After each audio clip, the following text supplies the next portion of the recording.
There was many things I liked about it, but many things I also didn't like, and some things that just absolutely aggravated me.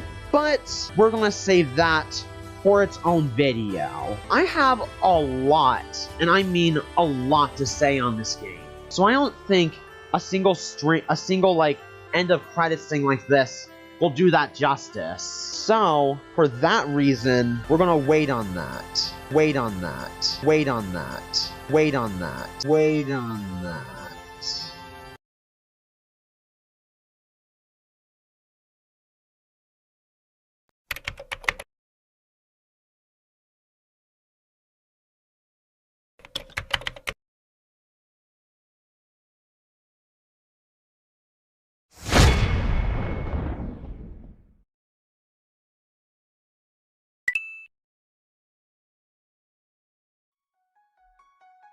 Hello, spectators, and welcome to the show. It is your host, MosaicArts, here, finally, about time, at last, here with the long-awaited Whisper of Soul review. As you know, months ago, from when I'm finally making this, I finished the Whisper of Soul Let's Play series. After finishing the game, seeing everything that it had to offer, analyzing all the aspects of it, its story, its gameplay, its level design, its balancing, its characters, and what have you, I was able to finally gather my full thoughts on how I felt about the game. Overall, when I looked at the full picture, with how huge the game is, I had quite a bit to say on it. There was things I liked about it, things I didn't like about it, and things that absolutely drove me up a wall. As such, throughout this video, I'm going to go over multiple different aspects of this game, one by one. I'll switch between the things I thought were good and the things I thought were bad, that way I can mix it up. And then, once I give all the positive sections that I think of, the attention that they should have, and then also all the bad things as well, I'll give some of my other thoughts I couldn't fit into any other section. And once I do that, that'll be my closing thoughts. So, with this being said, let's get started. Why don't we?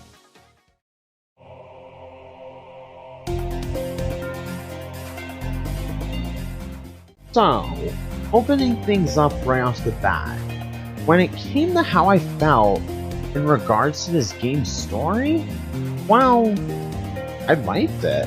That's the most I can really say about it. Overall, I felt like it was pretty solid. It kept things engaging and interesting, and it felt like with every new ending that happened, there was something new to unpack with each character, some new fragment of information, some new thing we found out happened between the cast that kind of developed the backstory more, or something that just added more in many different ways to the background lore that we didn't know anything about. And it felt really cool and rewarding to piece together the plot and see how things all came together by the end of it.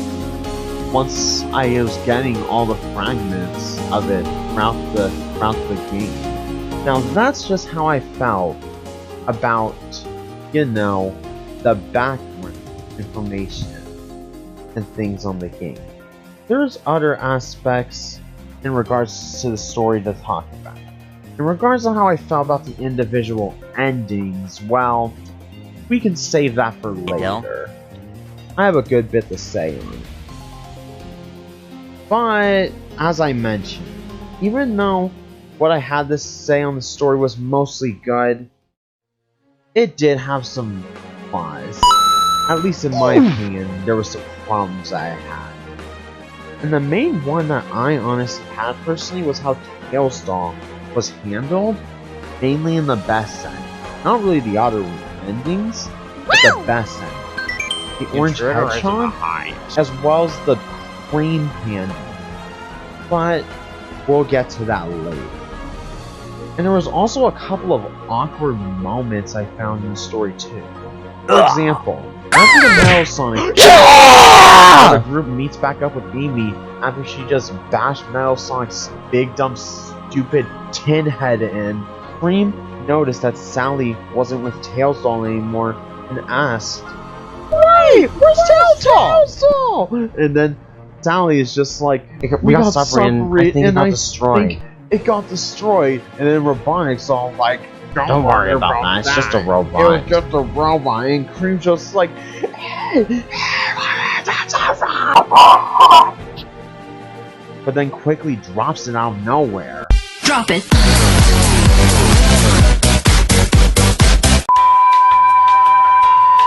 Nothing's done with it. At all.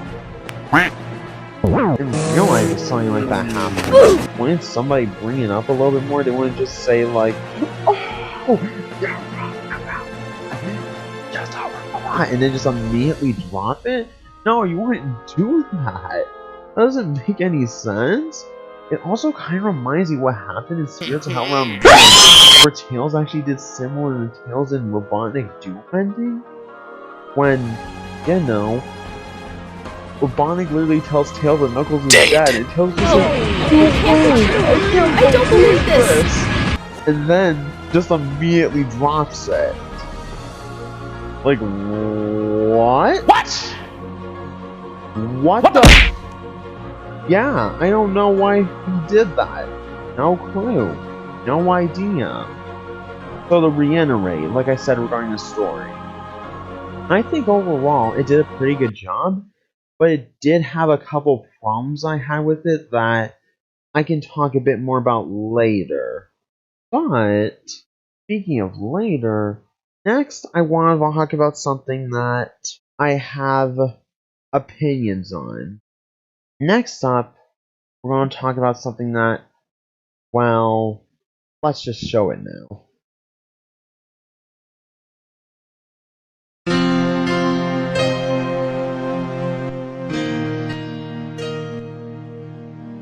When it comes to the other essential aspect of this game, the gameplay, well, it leaves a decent bit to be desired. When it came to how the game went about introducing new gimmicks to the playstyles, it overall did a pretty good job. Usually when it came to teaching you how to play. When it introduced you how to play with the different controls and how to play each style, it did a good job at teaching it to you. However, it doesn't mean how it taught you how to play. The gameplay was good in of itself. I'll go over this in a sec. But before we talk about that, let's talk about how I felt about the gameplay styles themselves. First off, Amy. There's nothing I would really change about Amy's gameplay style. I feel like if it's broken, don't fix it. We are going to pretend we didn't hear that.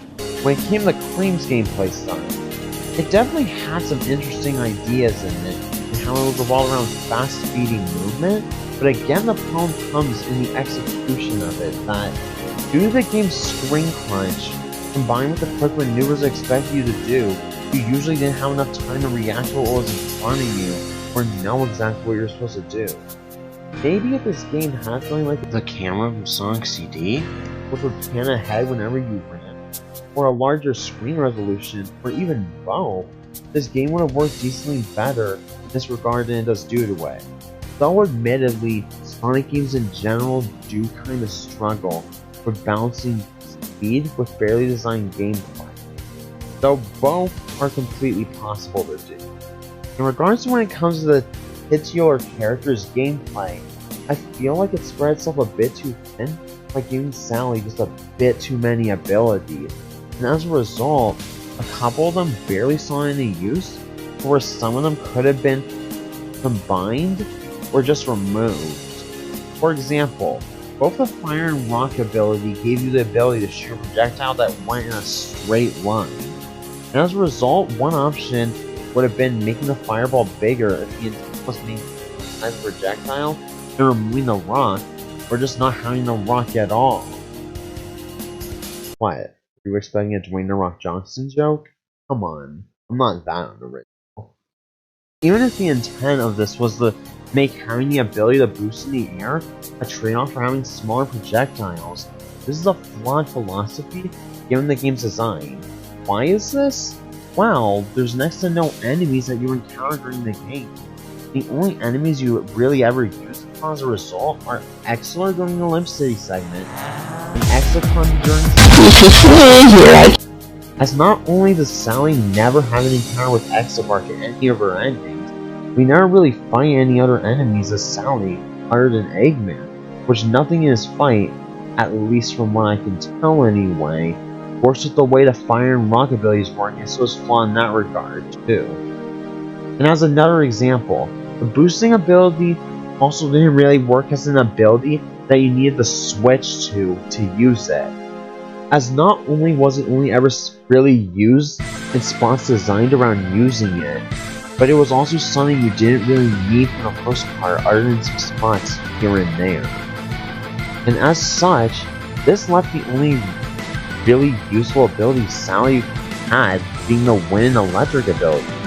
With the former, you could shoot projectiles, again, kind of like the fire and rock count, and fall slowly, the latter of which was useful especially. In the latter, you could do really high jumps, ride the electrical currents, make an electrical barrier, hard electrical stuff.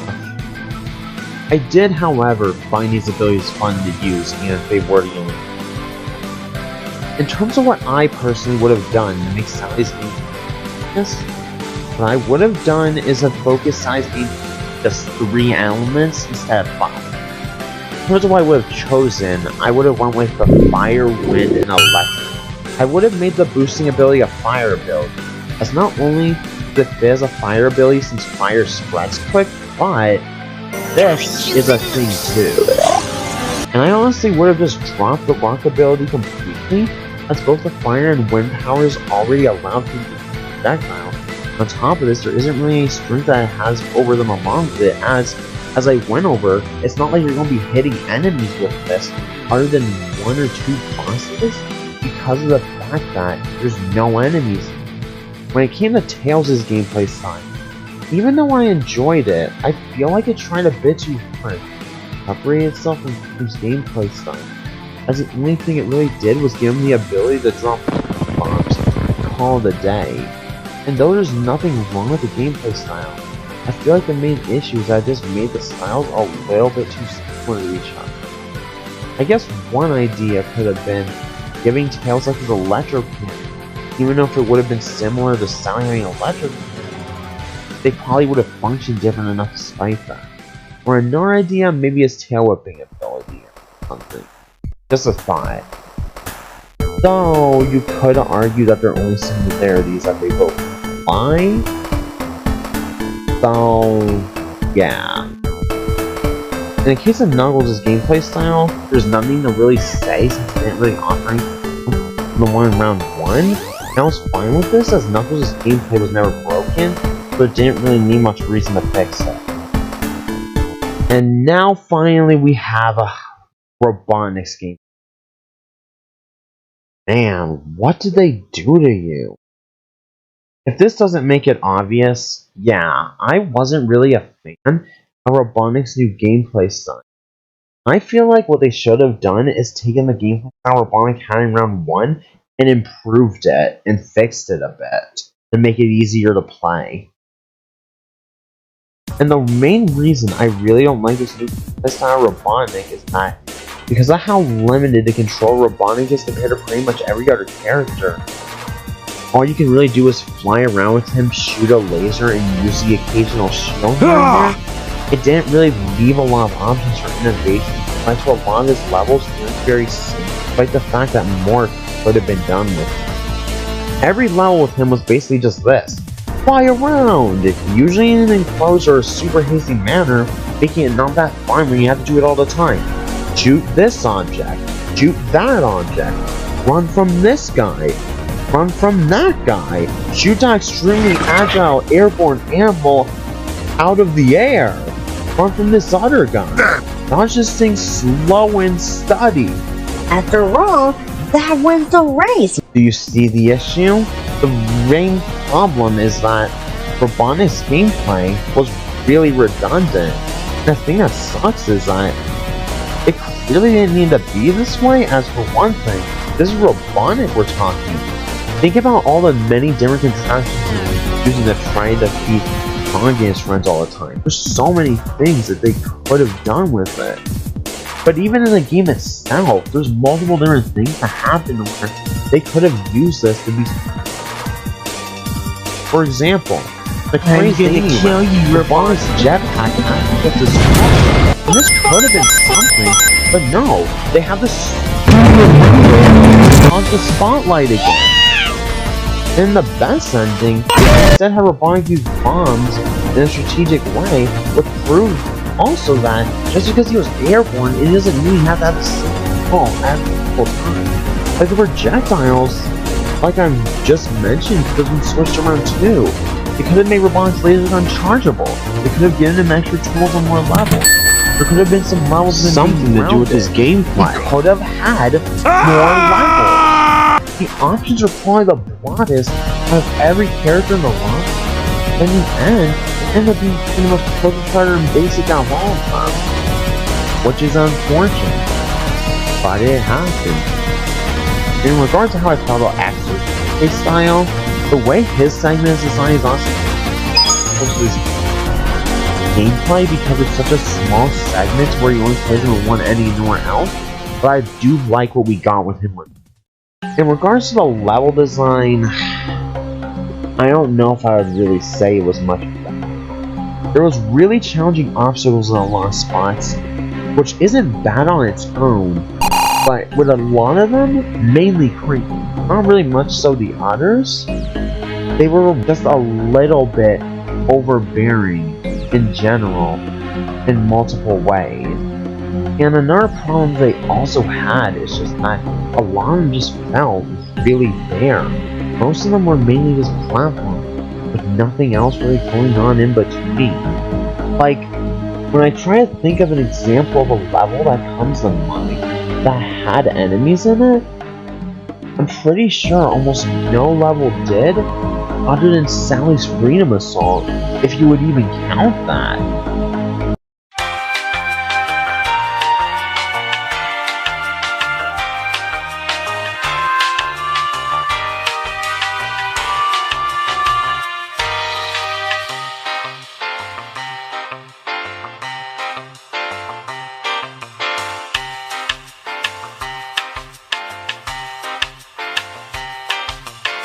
And in regards to other things about the level design, we also have the boss fight. Yeah, we'll talk about those later. Hey, this level at the very least has good music, but even if there isn't really much to see in the level in of itself. Speaking of good music,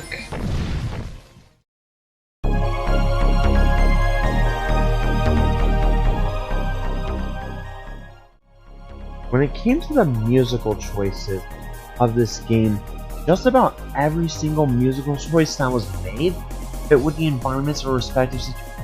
And if they didn't, they were just bops in general. As some examples, let me play some now.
yeah, in general, there's no song that was really played in this game that comes to mind anyway that I feel was poorly chosen, other than a couple themes here and there that I might have changed. There's, for example, the Ultimate X-Gun fight. Speaking of the Ultimate X-Gun fight, though, let's talk about, yeah, something else.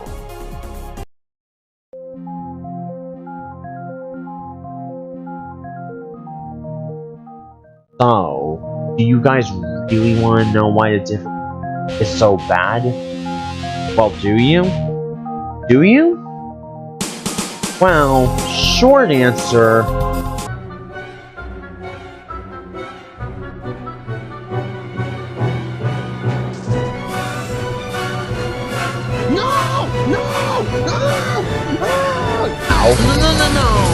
No! Weird! Oh my...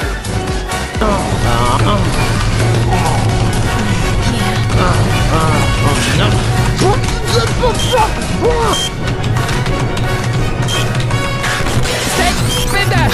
Dead! I gotta get out of here!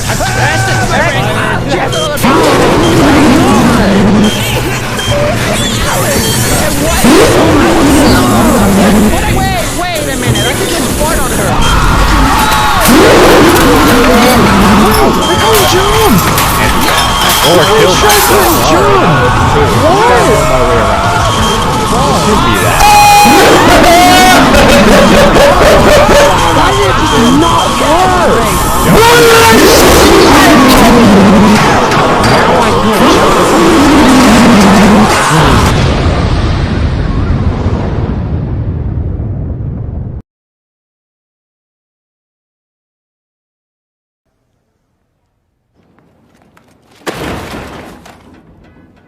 Long answer. The thing that made the difficulty scaling in this game so bad is that in most cases, like I had previously discussed in the gameplay section, with how the game basically introduced the different gameplay styles of each of the characters to, is that usually you wouldn't have enough of a chance to get accustomed to the character's playstyle for the sudden spikes in difficulty. If I had to most accurately describe what I feel like the difficulty scaling in this game is, it would be something like this. And to regards to why you normally wouldn't have enough time to get accustomed to the gameplay style, is because of the fact that, in many cases, the game never chose just one gameplay style to stick with. For example, in Cream's level, go from playing the normal gameplay where you're just suddenly playing the flashlight gameplay on her main round.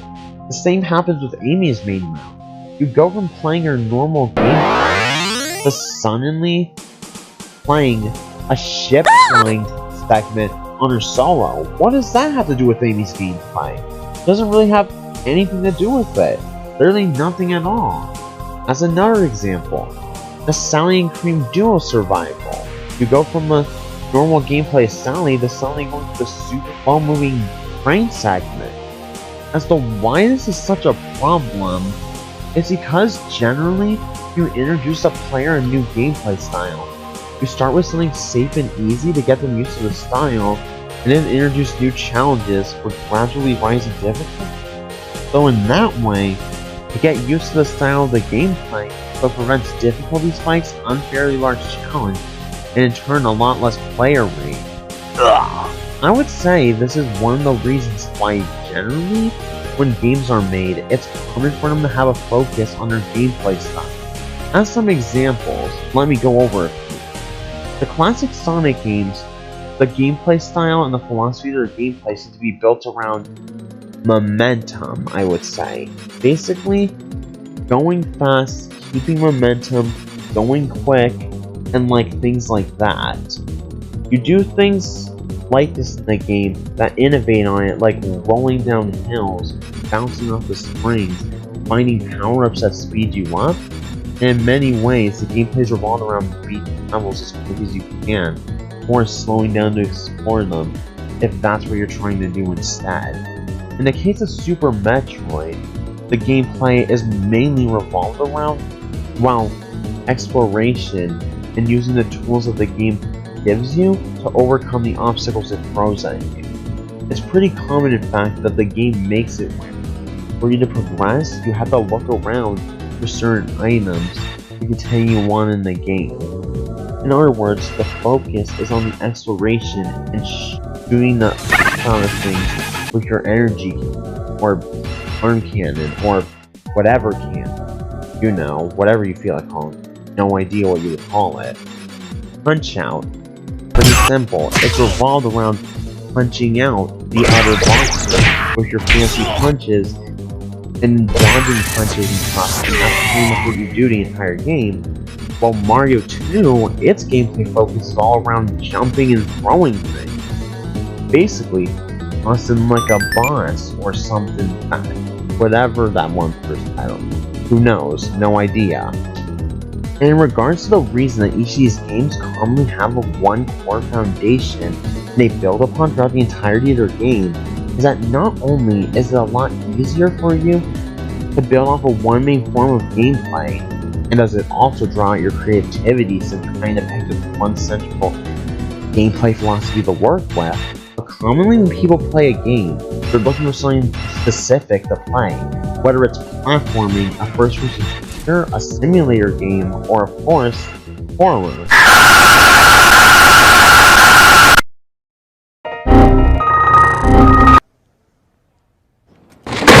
If you make a game that tries to be everything at the same time, in most cases, unless you make the deviating gameplay formats their own thing rounded apart, or you make the deviations from the normal gameplay some kind of variation on the normal gameplay. For example, the treasure hunting segment and Knuckles' Freedom Assault, which we'll talk more about that ending later. While some people will be fine with this, there will also be many who are put off by sudden changes in the gameplay. In turn, it may lower their enjoyment of the game.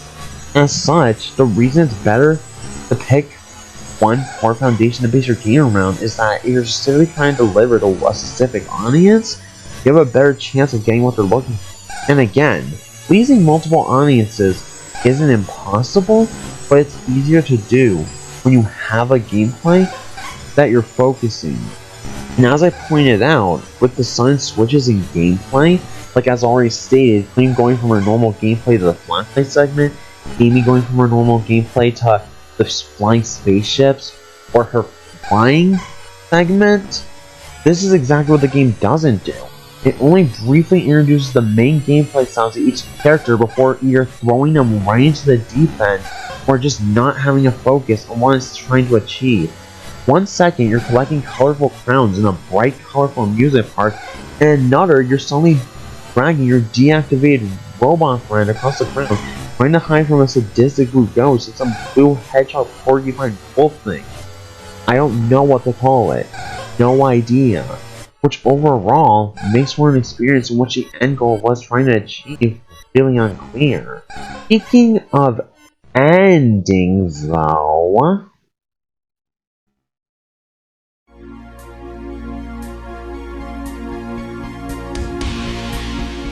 when it came to the endings in this game, there was a lot of them. There was quite a bit to talk about. If you need a reference at just how many endings this game has, it has 21 different endings. Yeah, there's an obvious joke there, but I forgot.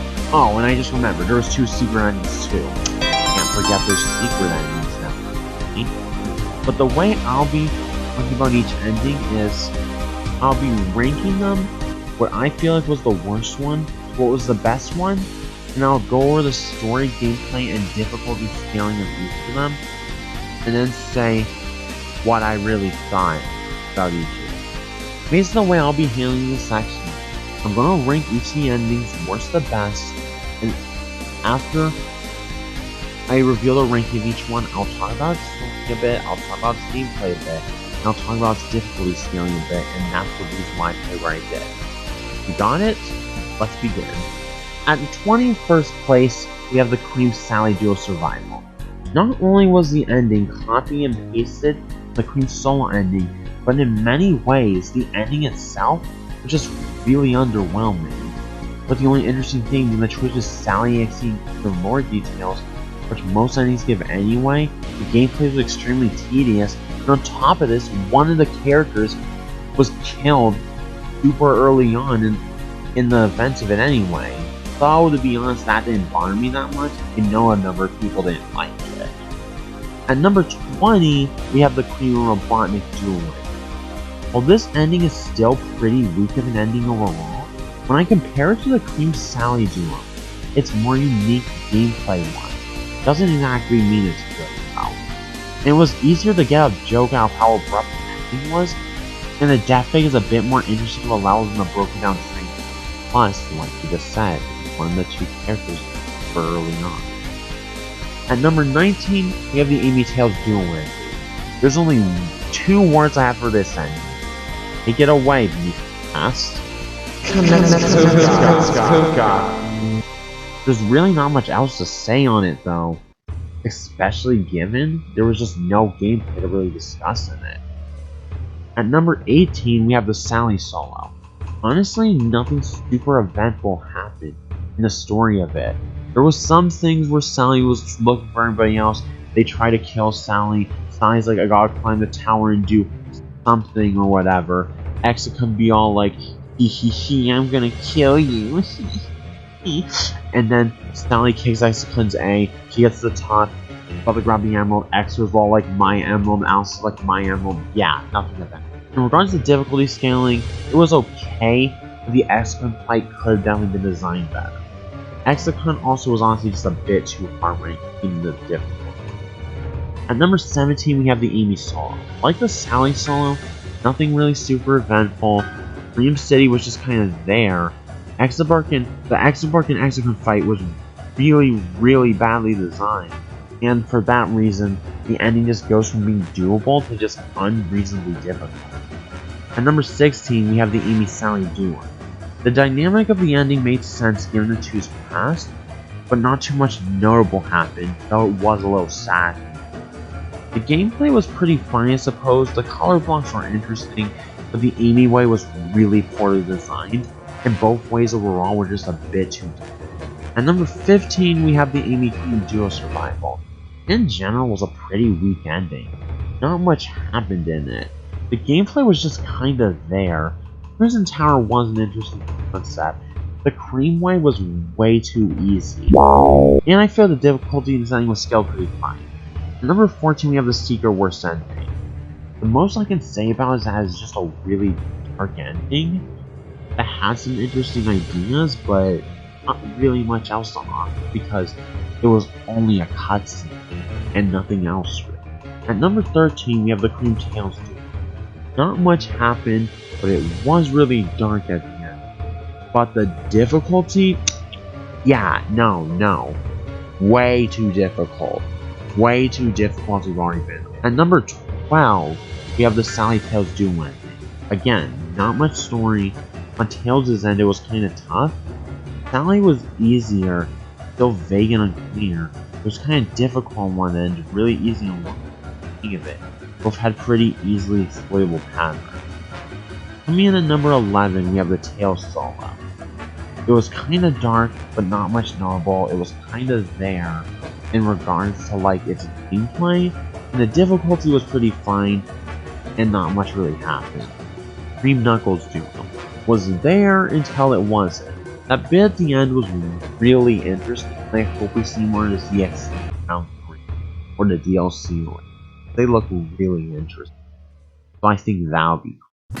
The Sally Cream Tails trio survival is what I would put next, and in regards to the gameplay, I thought the quick time event was really cool. The story, again, was just not really anything super interesting to write home about, and the difficulty was pretty fun. Overall, pretty nice ending. The worst ending was really difficult. The story I feel like kinda made up for it. And it was cool to play as Axelor in the ending. So in general, I think it deserved it. The Robotnik solo had pretty neat story, even if not much super specific to say about it. The difficulty scaling was actually fine because of the fact that you didn't have too many tough parts to do. And the gameplay, I think, was fine enough on its own. Overall, I liked it. The Cream solo was also pretty good, to be honest, in regards to the story. The difficulty scaling was a little bit off, but I think the gameplay was mostly fine. You have the right idea, you just need to execute better. The Amy Knuckles duo was also pretty fun. The difficulty scaling was pretty fine, the story was pretty good, I liked it, and the gameplay was also pretty neat. In general, really good job. Same with the Lost ending. Really good story, actually a lot better gameplay, and a difficulty scaling, while it was just a little bit off, that's better than what we usually do. At number 3, we have the Crazed Amy route. In regards to which one I prefer over the other, I would say at number 3, I put the on purpose outcome, and at number 2, I put the on accident. I just feel like story-wise, the accident outcome regarding the story is better, while on the other hand, the gameplay is the same for both of the outcomes otherwise, so that's not really relevant to the ranking. I feel like the gameplay was done well enough, while the story was just so good to where I just couldn't really rank it too much lower than that. So, I put the accident ending at number 2, and the on purpose ending at number 3 for that reason. And finally at number 1, we have the Knuckles. The gameplay was pretty good. Like the Hydro City part, I liked quite a bit because like it was a really cool throwback. I really liked the story. The difficulty scaling could have been better, but to be honest, I would argue most of the endings had a difficulty scaling issue. And like I said, I just really liked the story that was done. So as it stands currently, the Knuckles solo is actually my favorite ending. And some of you might be surprised at that, but yeah. So, now that I've finished this list, you might notice that it seems like I missed an ending. And yeah, that wasn't an accident. I left it out as there's so much to say on it that, well, I couldn't keep it brief. With that being said, let's talk about it now.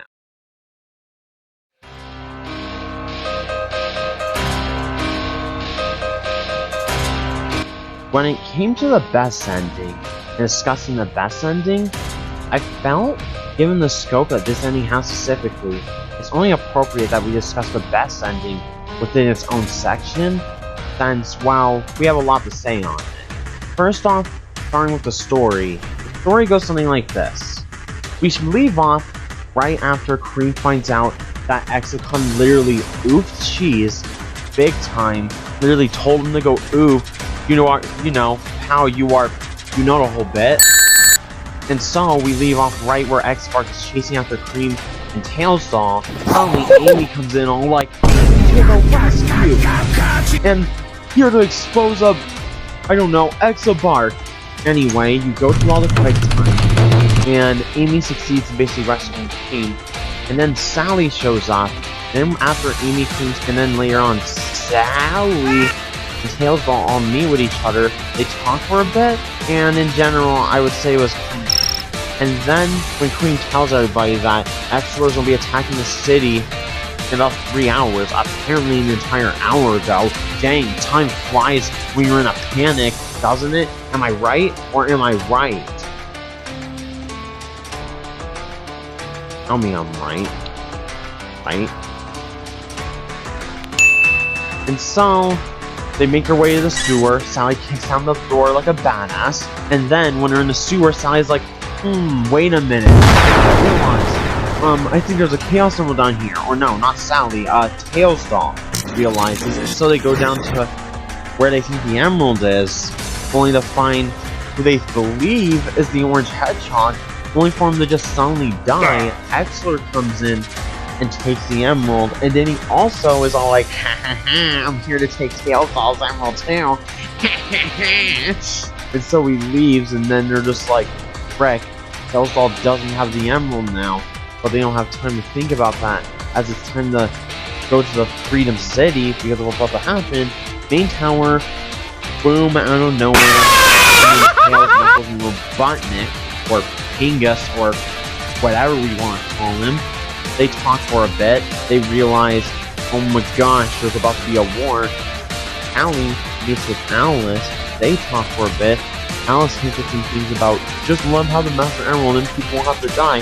Sally, instead of being all like, maybe we should consider giving him the Emerald, just like, no, we gotta have our war. Because we won't have a finale unless we don't have our war. You don't get it? You get it, right? Do you? Do you?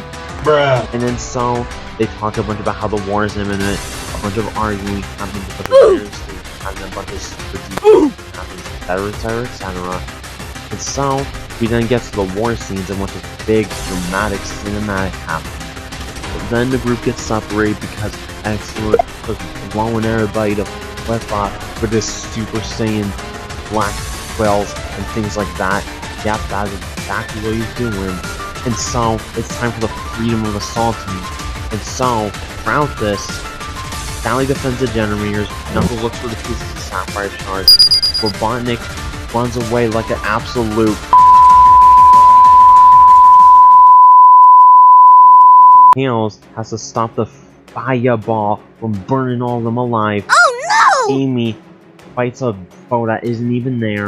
And then the group meets up and then they find out, wait a minute, Tailslaw's gone, as I've already talked about. So, they go down this dark hallway where they're all like, dude, I can't see anything.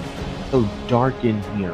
And it's also cold. He starts saying like, oh, it's a good thing Exler's a weakling. That's what he is, with little Exicum's just like, he's weak while we're on night. So they teleport in, and then they're all like, okay guys, it's time to do the fusion dance and then destroy all of them. And then he grabs all of them, and then it's just like, oh no, with Cream I'm gonna make a success where I'm just gonna say more to Cream. You know, Cream gets absolutely inner demonized or something like that. Or whatever. Who knows what's happening to them. I have no idea what the heck's happening to them. But Cream is all like, no, flip you, oof you, I'm Cream, I have plot armor, breaks out of the nightmare, beats the flip out of the three of them and all of her friends, frees all of them from the spell, they get to the Master Emerald, oh no, too late, because Exler's taken the Emerald. They're all like, guys, let's do the ritual dance and see if it does anything. They all get teleported to a different dimension, and they all go to the red dimension, or should I say, the red dimension. Do you like what I said? You see what I did there? Ha ha ha. And then finally, to get to the final Exler interaction, where Exler's all like, did you like my diary? I wrote Dear Diary all over it. That's how you know it was a diary, not a journal. Because, oof, journals are lame. Diaries are where it's at. If it wasn't a diary, nobody would care about it. And so, they beat Exler, and then Sally and Exler talk more, and then you find out more lore stuff, whatever, to pick whatever the heck you choose. Go back to the mainland, or main world, that's what I meant to say. It's totally what I meant to say, I didn't just mess that up. Sally's slowly getting up, you see Sonic flying on the floor unconscious, you see Exler standing over his body, credits roll. And that is basically the story of the best ending in super, super vague summary. So in regards to what I felt about how each part of the story was handled, let's break this down slowly. It was cool in the meetup between Amy, Cream, Sally, and Tailslaw. These some callbacks to the memory fragments, as well as seeing the four interact with each other in different ways and eventually work out what needed to be done. As up to this point, we really never saw the four interact with each other at all. So finally getting to see them interact in the best ending was a pretty neat thing. When it comes to the sewer segment, there's not a lot to say on it. However, I was really not a fan of how the orange hedgehog twist was handled. It felt like because of the fact that you always have this the guy over and over throughout almost every ending you played as Sally, that he was being built up as an individual character. Only for there to be a reveal, it was just Exler the entire time, which was a huge disappointment. And for those of you about to tell me, oh, but I feel like the red eyes hinted it. Brah. Are you serious? No, really. Are you serious? Think about what you just said. Just because his eyes were red, that means obviously he was the same character. This character must be the same as this character because they both have the same eye color. Get a better argument, is what I'm saying. When it comes to the meeting between the main 6 and the main tower, seeing all the main characters and Tails Doll at the same place at the same time was also a pretty awesome moment, as it's also something that hasn't happened up until now. And this is pretty much the only ending, other than the Crazy Amy rounds, where we also see all 3 of the round 1 characters live at once. That was pretty cool. Sally and Alice's interaction with each was pretty interesting. Though, I don't have too much else to comment on other than it was pretty cool they had the continuation level music playing in the background. In general, pretty cool scene. When it came to all the War's Intimate stuff, it was very interesting hearing them go on about their plans of how they were going to do battle, lore tidbits like that Knuckles fought in War before, is setting up things that would happen later on the like. However, let me just say, the Sally-Amy thing felt kind of forced in, to be honest, because I really don't know what it was in the conversation that had that rose the tension between them. See what I did there?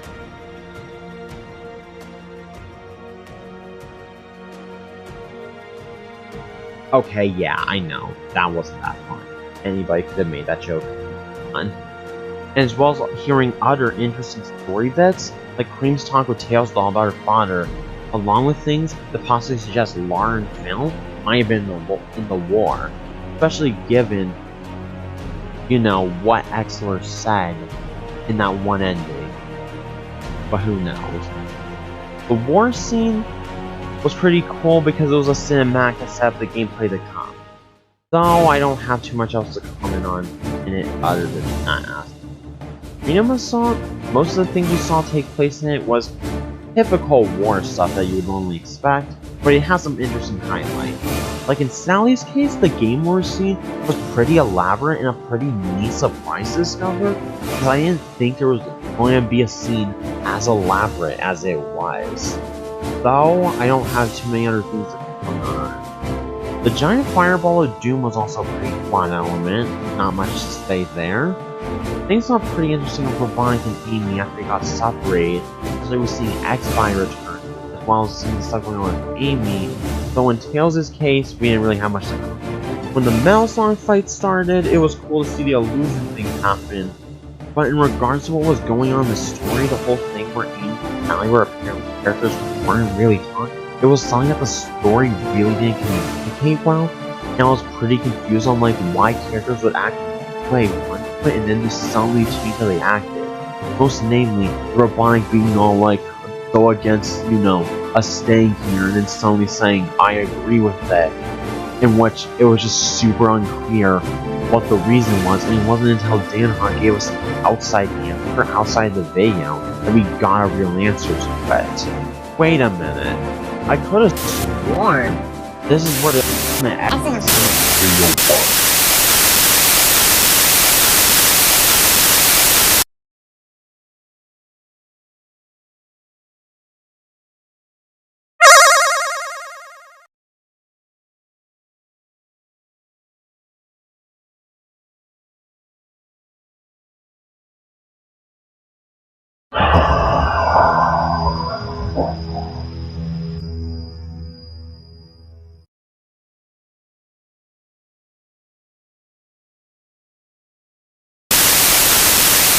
Wow, since all mine decided it'd be funny to steal this segment of the video and move it somewhere else, let's just talk about how I felt about the red dimension. Or should I say, the red dimension. With me saying this, you pretty much get what I'm going to say about this part. It is here where a massive info dump is put on the player, and even though there were a handful of bits that I talked about, it dragged on for so long where it's hard to recall a lot of the info you're given, other than maybe 2 or 3 about how highest class worked, extra finding Sonic, and then a couple of other things. When it comes to the final interactions that Exler has with the main crew, it's interesting to hear how the cast isn't physically in the said dimension, but there wasn't really too much else to comment on it. And the questions you could ask for extra lore for the most part are pretty interesting answers, but my main problem with them is that to hear all of them, you either had to beat the final boss like 9 times to hear them all, or you had to just watch them on YouTube. And well, really, what's the fun in that? And finally, when it comes to the gameplay and the difficulty scaling of this ending, let's go over this somewhat quick. In Sally's case, it was really difficult. It was even a tad bit unfair in that you couldn't clearly hit off-screen enemies. However, the gimmick was actually properly introduced and well scaled, but that's probably because they used one of the already long-established gameplay styles, which made it easier to do so. In the case of Knuckles' segment, I was personally not really a fan of the gameplay it went for. However, it didn't really do anything wrong in achieving the said gameplay that it wanted to do. I just wasn't a fan. And it was still close enough to being in the realm of Knuckles' gameplay, where it worked perfectly fine. Robotnik's gameplay was honestly one of those difficulty segments I've discussed previously. This segment of the ending is much more difficult than any part of the ending that you play before or after this, not counting the bosses. The tail segment, though, I don't have too much to complain about, but the speed at which you have to do everything is just a little bit unforgiving. In the case of the Metal Sonic fight, pretty much every complaint I had about the Tails Doll fight also applies to this one. Wonky movement due to the fast scrolling ground? Check. A billion projectiles too many? Check. Lasers that absolutely mess you up, they get shot all the time? Check. He takes a billion hits? Check. Metal copy of a member of Team Sonic? Check. So yeah, I had quite a lot to complain about. But since I've been putting it off for a bit, since I put it off earlier, more accurately, let's talk about Ultimate.exe.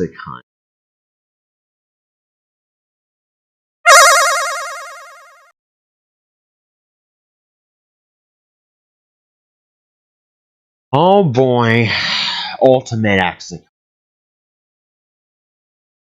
This fight, very well, this fight might be a perfect manifestation of everything wrong with this entire game, to be honest. The large size of Exicon and the fact that it's a fusion of 3 EXEs is reflective of how this game tried to cram a billion different gameplay styles into one game, making out giant fuse abomination.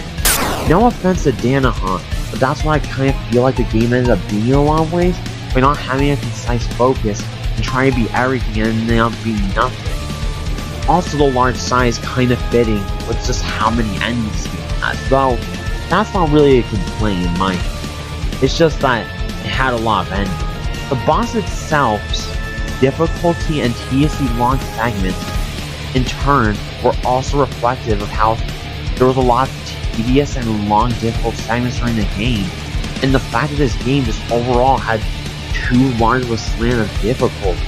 Because not only was this fight super difficult, but it was super long too. And likewise, this game was super difficult and super long. And even story-wise, the fact that this game is about Cream being a hero, everybody else being overshadowed, everybody else having to get rescued by Cream, reflects the problem that this game also really had, and I mean really had in my opinion, of Cream having way too much attention in this game compared to every other character. Not only did she have 11 endings, seriously, she has 11 endings, while Knuckles, a character, while on the other hand, Knuckles only has a measly 4, not counting the Amy route endings, which he just gets killed right away and doesn't contribute much to the plot. That's just criminal, I would almost say. That the difference in the number of endings that each character has is that huge. The number of important story moments she gets, the fact that her levels were clearly fleshed out more than most of the other characters' levels, most notably her continuation level was clearly fleshed out a lot more than any other character. The clear amount of extra focus she got compared to completely every other character. This fight also reflected that problem big time. And now, we finally have this. What I feel like was a very unnecessary killing of Tails doll. Not only do I feel like it's a hint of the fact there was sloppy writing during the narrative and a lack of payoffs, like again, not getting a chance to ever save Tails doll, as well as the orange hedgehog twist not being very interesting, but multiple things such as that. So yeah, like I said, I feel like the Ultimate X-Gun fight was basically a manifestation of just everything wrong with this game in a lot of ways, to be like a perfect representation of it, I guess is the best way to put it. It tried to be everything and it ended up being almost an abomination. And now, something else to say. Like I've mentioned before, I feel like the fact that you didn't get a chance to save Tails on the best ending not only is very dissatisfying, but I also feel like it was extremely unnecessary. To elaborate, narratively, I feel like there was no good reason to kill him off, because it's like I pointed out, you had to watch Tails doll die over and over, so many other endings. The fact that you don't get to save him in the best ending and then there's not much reason for why doesn't make sense. And I know you guys already have some counter arguments that you're thinking of, and don't worry, I thought of them too. Let's talk about them. Well, obviously something needed to drive Cream to protect her friends. But how about the fact that Cheese, one of her close friends, and Vanilla, her mother, and her only living parent, were already killed narrative-wise by accident? We didn't need Cream to lose on her friend for the point to be gone across at this point. And notably, to be honest, speaking of the Cheese thing, nothing is really ever done with the fact that Cheese was killed by accident. Not even in the best ending itself, in which the blue ghost literally tells Cream that he killed Cheese, when really in the other endings you could argue somebody might have taken the alternate way, in which Cream doesn't really find out what happened to Cheese. But not even in the best ending is anything done with it, which is another missed opportunity to do something with it. And in fact, we already even do see Cream being driven to protect her friends pre-Ultimate Execon fight, in which when she finds out her mother was killed, she decides she really needs to save her friends, or more so, she's encouraged by her mother's spirit to save her friends, is what it is. But obviously, Tails will need to be out of the way, so the final battle could be between just Excellent and Mate 6. Except that Danahan already kind of accomplished that before the Ultimate Execon fight happened when Sally got separated from Tails doll. They could have stayed separated for the rest of the ending, and then Tails doll could have returned later on like something in round 3 to be revealed to have lived. Killing him really wasn't necessary, as again, it didn't do much for the plot, or Tails doll, this character, or anything of the sort. The side characters were killed off to show that this wouldn't be a Sunshine and Rainbows ending.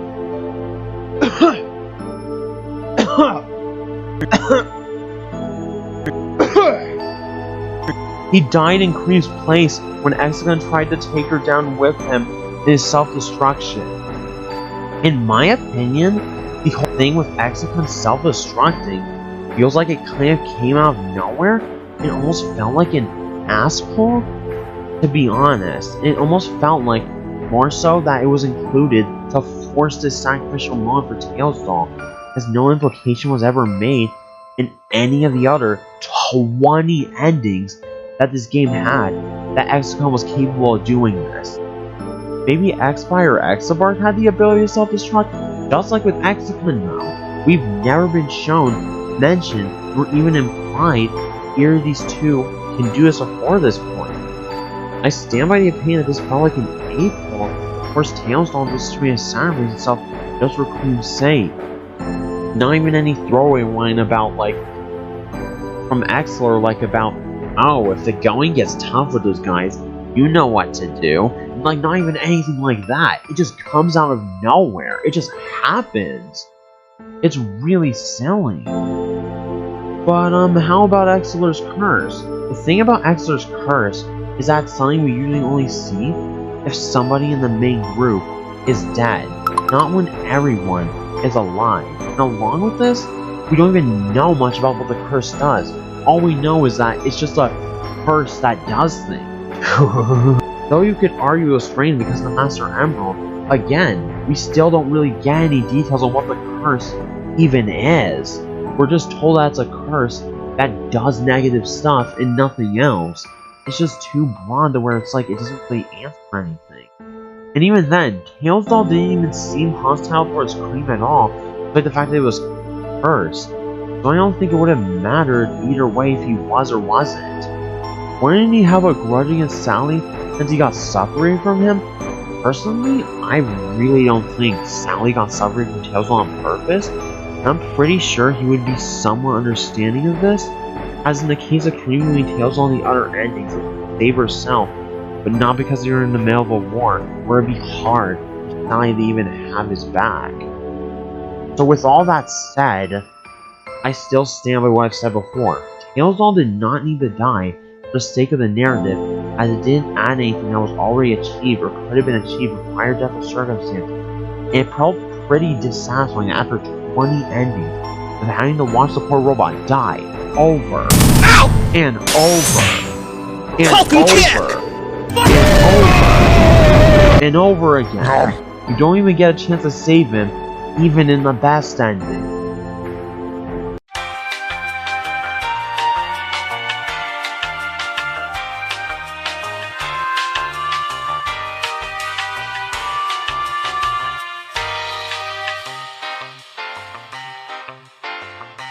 So, with everything I have to say about the best ending, where would I rank it?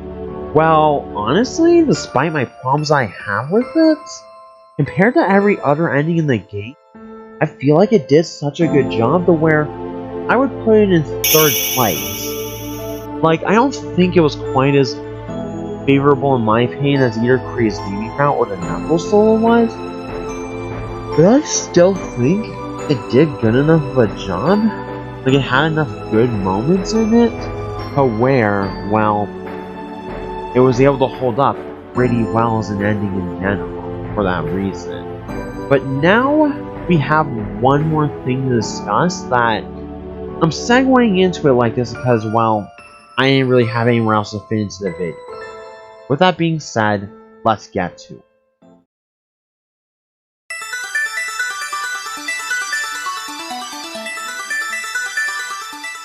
So to start off this section, I want to talk about the ultimate exit fight again, and review what it is that Cream pulled off in this fight.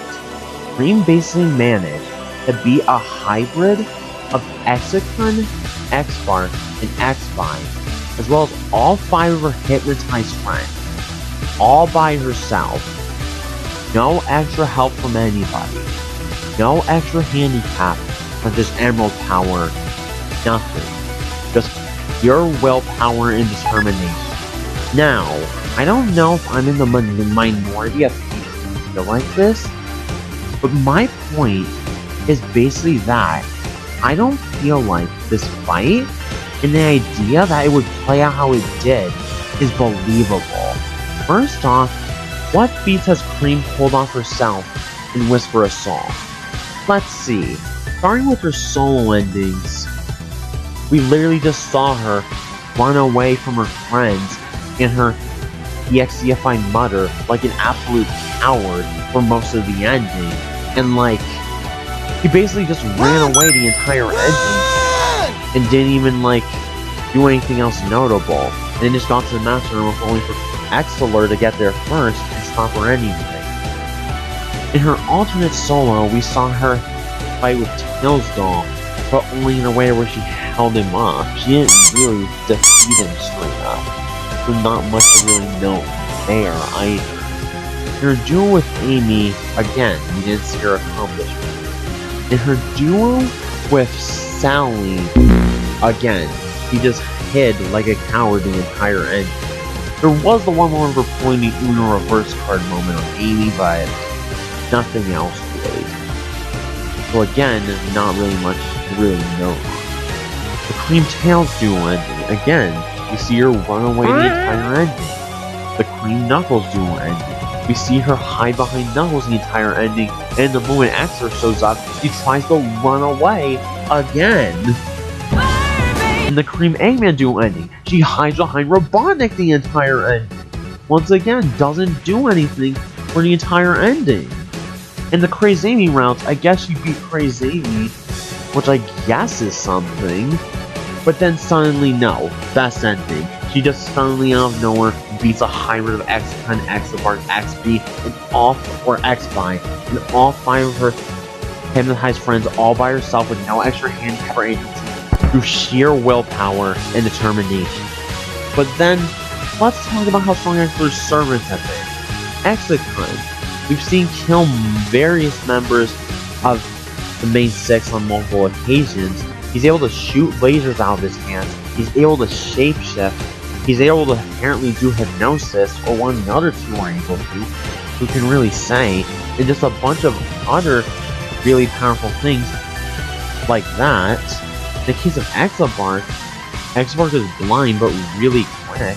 Characters such as Amy usually have to hide from instead of like trying to fight him off. Cream had to hide from Exabark a bunch too, for one reason or another. And in general, Exabark didn't seem like one they would just take on normally, with an exception. In the case of X-By, we literally saw him take on Tails, Knuckles, and Robotnik all at the same time in round 1, and also chase after Robotnik a bunch at the beginning throughout his own segment in Freedom Assault. In other words, we've seen them do some pretty powerful things on their own. All this is to basically say that, with everything we've been shown with Exabark and Exicon, we do know from the survivals of Amy, namely from her duel with Sally as well as Cream, she was forced to avoid Exabark in both these situations, thinking about the question of why she does this, despite the fact that she fights both of them in her duel on the contrary. As another note, Exicon never uses lasers in his battle with Cream, despite the fact that as we know from Amy's solo, Exicon is more incapable of using them. Though, to be fair, this could have just been a design. Just because of how you have a spatula, it doesn't mean you always use it. And also, though it can be argued that Amy beat Exicon and Exabark by herself in her solo, brings about the question of why she avoided Exabark earlier, and how she also gets apprehended so easy by Exicon later on, if she was able to beat them both in her duo survival. Though it can be argued that with this might be an X-By ability, but we've never really been shown that. In regards to X-By, again, remember, Tails, Knuckles, and Robotnik had to work together to defeat just X-By in round 1, but you expect me to believe that Cream was able to beat him and the other 2 combined all by herself. And it's not even just the Servants of Excellence that are way too strong for what we've seen Cream achieve, or to realistically beat them by herself. Her friends have a decent number of things too. For example, Tails, he beat Tails Doll, and as we know, Tails Doll seems to be powerful to where he even scared off Exicon and Cream's initial level, which implies he has great strength, but Tails defeats him in the duel of Cream regardless. Cream in this fight doesn't even do anything to fight Tails Doll at all. That not enough for you? How about the fact that not only does Tails also defeat Nice Knuckles in his duel with Sally, remember, we know from the Nightmare series, and I assume Spirits of Hell is following a somewhat similar canon in the Nightmare series, though we do know that some things are different here and there. Demonized Mobians are far stronger than their undemonized counterparts, but more importantly, he beats Demonized Cream and surviving at Mount Peak alone when Cream is dead. Amy's no different. Even though we haven't seen too much of Amy, from what we know with Amy, when we're going crazy, she killed Tails and Knuckles without any problem. Though it could be argued whose guards were down in this case why she was able to. Though the thing with Knuckles is, he took out Knuckles off screen, so we don't really know anything in that regard, but Tails, I guess you could argue his guard was down. But I guess another thing too, to be fair, is that in the case of Amy's fight with Metal Sonic, it was just an illusion, so it doesn't really show anything other than Amy's inner strength, which, if anything, can almost even be brought about as a question of, like, why didn't Amy break out of the inner demon awakening at any point? What did she have that she was hiding within her that was still messing her up? The other characters probably all have things that you could explain it with, like Tails has the fact that he was bullied and rejected by people. Sally has the fact that she has no friends other than Sonic. Robotnik has so many things that you could bring up. Knuckles has stuff that's just not coming to mind, but he definitely has things. So it's like, to be fair, with all the others, there's definitely things there, but in the case of Amy, is there really anything left? Because it's like, Vanilla even says this. She was able to overcome her own past, so it's like, why is she still, like, in this situation here? Because we needed Cream to do everything, obviously. In the case of Sally, and in terms of what we've seen her do, we've seen her defeat Robotnik Demon Storm, which, to be fair, Robotnik isn't that strong without machines, not a huge accomplishment. And also defeat Execon in her own survival, but nothing else notable, so admittedly not much to work with. In the case of Knuckles, we saw him beat a clone of Excellent, which clones of X are still decently strong, even though not as strong as X himself, and fight off X-Spy, but needing Tails and Knuckles' help in round 2, beat Amy in her demonized form, and again, he also beat Cream too! And I mean, yeah, I'm ranting about all this power scaling inconsistency, and Dan admittedly did actually give me an answer to all of this. Not me, but more so just people in general. Basically, at some point when somebody had a similar question to this, more so regarding Cream beating Ultimate X-Con, Dan gave an answer of, it wasn't Cream's first try. Which brings me to another question. Are Exler's servants aware of the timeline? In which, as it turns out, there actually isn't really any evidence to support if they do or don't, and it's never really implied in.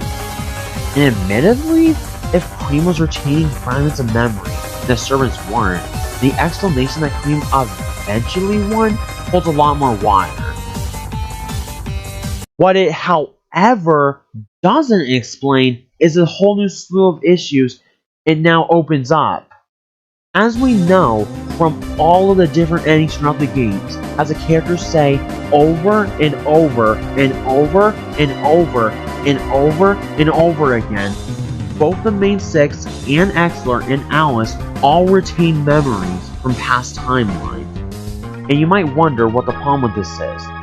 Remember, regarding the Ultimate X fight, it's not really clear if any of the main characters have any sort of control over their own actions or not. Namely, are they brainwashed or are they hypnotized? In the case of the former, I would say it's more likely as Execon doesn't say he's controlling their minds, but he says he awakened their inner demons, which in of itself is very vague as to what this means.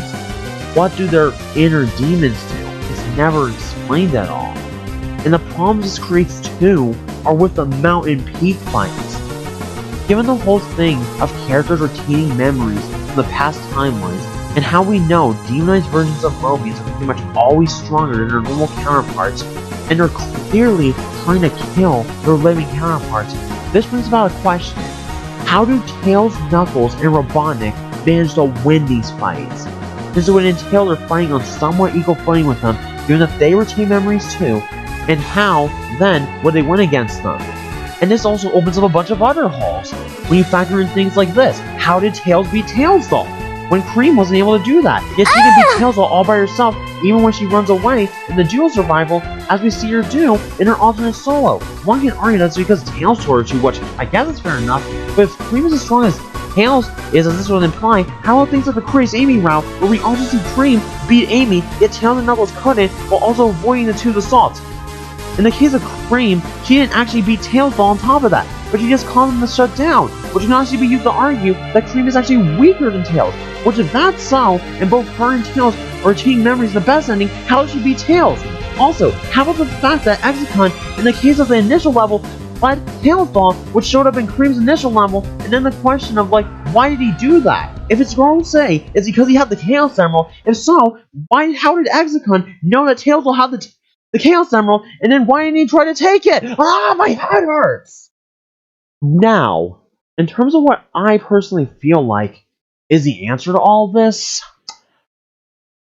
The way I see it, explanation to where all these inconsistencies come from is that the story of this game is full of BS and the characters are as strong as the story needs them to be. Which, while I don't want this to be the answer, with how inconsistent the power scaling is with things like Amy being both Execon and Exobark one moment and hiding in fear of them another, Execon apparently fearing Tails Doll, which a counter-argument also doesn't hold well to, Tails being Tails Doll, and Creamy XE, then being beaten by Cream in the best ending, which remember when I said earlier about how you don't really know what conditions the characters are in those endings, it seems to be what the explanation is. One moment, these guys can be literally kicking ass and be the strongest guys in the entire story, and one moment, they're the ones who are getting their A's kicked and even be saved by a little rabbit. In general, it's like I said, it's inconsistent, it's all over the place. I feel like the real explanation is that there isn't any real power scaling, and really the characters are just as strong and powerful as the plot needs them to be. It's unfortunate, but it's what I see from what the plot shows us.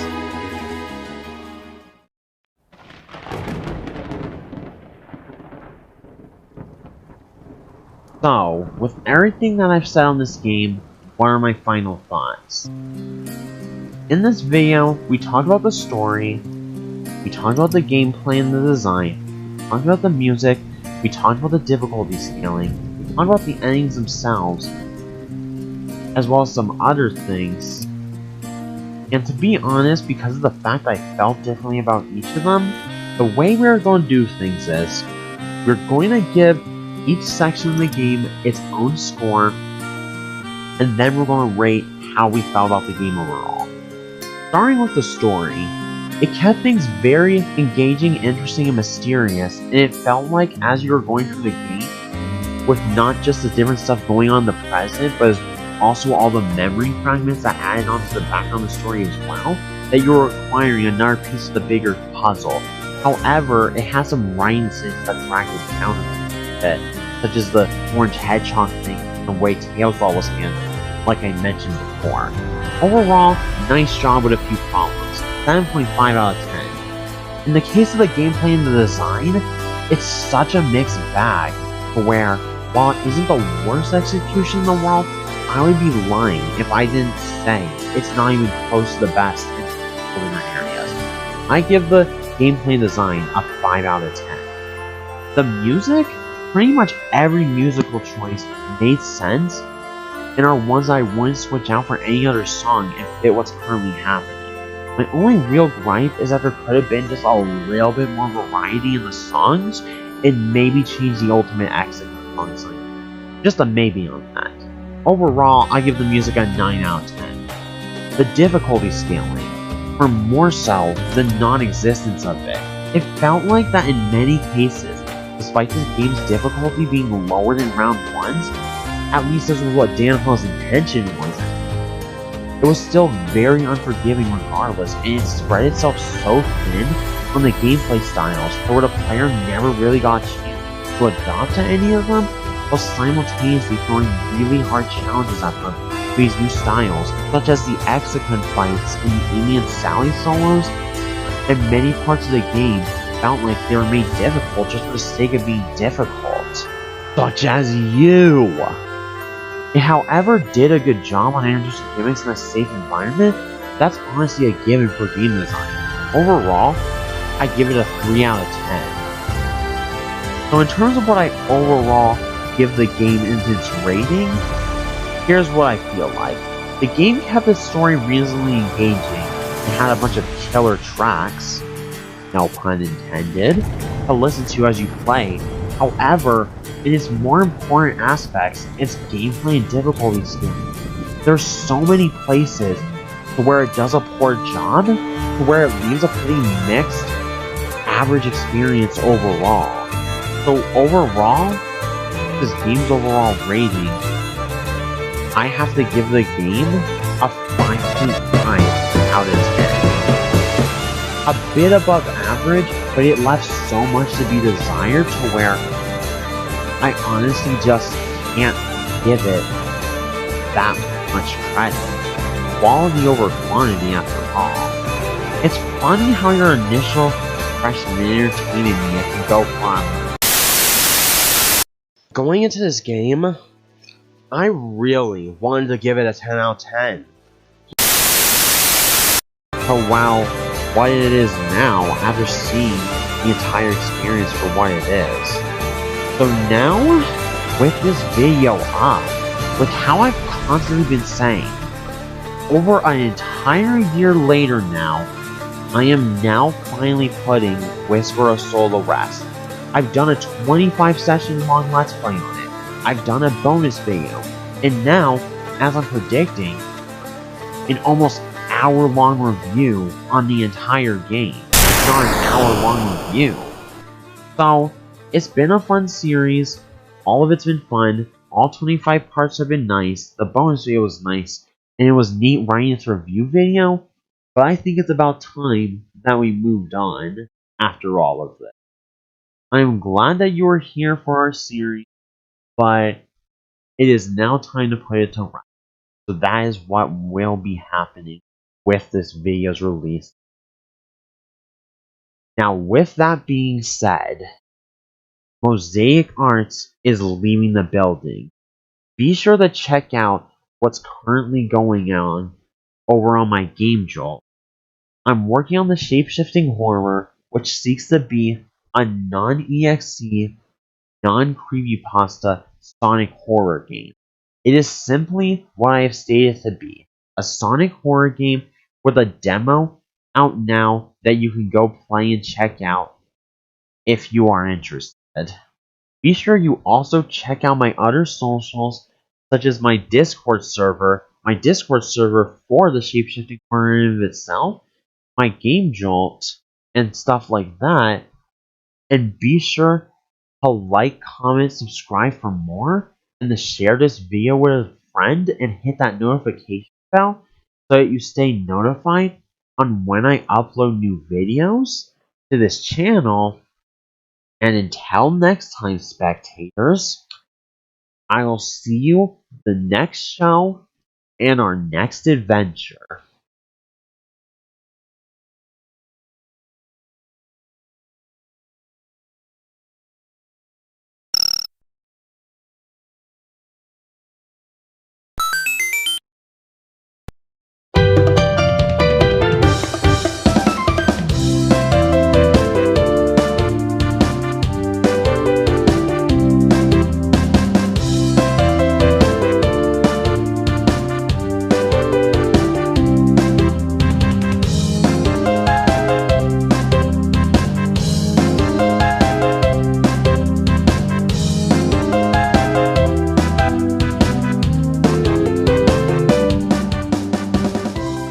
From what we know with Amy, when we're going crazy, she killed Tails and Amy. Knuckles, excuse me. Yeah, he's a pathetic weakling. Pathetic weakling. He's a. It kept things engaging and interesting. It kept things engaging and interesting. I keep messing that up. It kept things engaging and How do I keep messing that up? It kept things engaging and interesting